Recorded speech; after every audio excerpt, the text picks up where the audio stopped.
Bonjour, bienvenue sur Mon Financier. Nous sommes le mercredi 24 décembre et les records sont faits pour être dépassés. C'est un petit peu ce qui s'est passé hier à l'image des événements qui ont traversé 2014, portés par une croissance américaine au plus haut depuis 11 ans. Le Dow Jones a dépassé hier soir à la clôture le fameux seuil des 18 000 points, une première historique, idem d'ailleurs pour le S&P 500 qui nous a habitués finalement à préserver ses plus hauts annuels puisqu'il signe son 51e sommet annuel, record aussi pour le dollar au plus haut depuis 2 ans par rapport à l'euro. Alors c'est vrai que de mémoire de marché, on n'avait pas vu une croissance américaine aussi forte depuis plus de 11 ans. La croissance qui a donc avancé de 5% au troisième trimestre. Alors comment font les États-Unis pour dégager 5% de croissance alors que nous,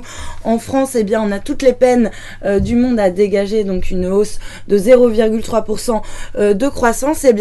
À part l'investissement, c'est vraiment la consommation des ménages qui a soutenu la croissance, une consommation en hausse de 3,2% avec des dépenses qui sont au plus haut depuis 3 ans. En fait, les consommateurs tout simplement ont la pêche, ils ont envie de consommer alors que leur morale est au plus haut depuis plus de 8 ans. Alors bien sûr, les marchés ont réagi extrêmement positivement à la nouvelle pour la première fois de son histoire. Donc comme je vous le disais, le Dow Jones a franchi donc la barre des 18 000 points, idem pour le S&P 500 qui signe donc son 51e record en clôture. Et puis à noter que à Paris, le CAC, quant à lui, parvient à effacer ses pertes sur l'année et renoue avec le seuil symbolique des 4300 points. Autre tendance de 2014, la hausse du billet vert, une tendance qui devrait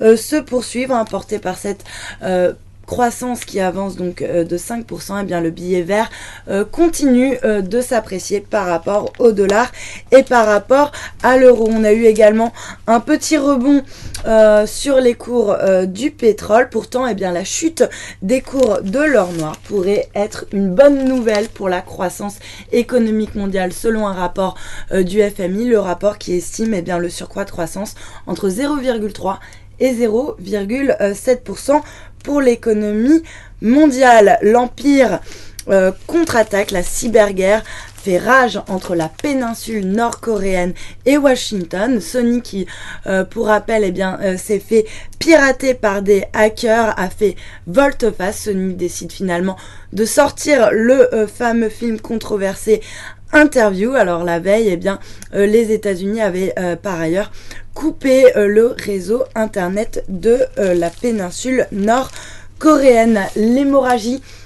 qui continue pour le livret A, une désinfection des Français qui se confirme mois après mois puisqu'on a eu le 7e mois consécutif de décollecte cette année. Le grand gagnant dans l'histoire, c'est l'assurance vie qui offre des placements plus rémunérateurs et qui enchaîne donc les collectes nettes positives. Et puis on termine avec l'autre chiffre du jour, 2400 calories. Et oui, c'est le nombre de calories que consomme un Français en moyenne au réveillon. Alors il faut dire entre les bouchées apéritives, le foie gras et le chapon, les calories vont très vite. Alors l'avis du nutritionniste, une fois n'est pas coutume, ne comptez pas les calories, faites-vous plaisir tout simplement. Voilà pour le morning zapping. On se retrouve lundi, passez d'excellentes fêtes de fin d'année.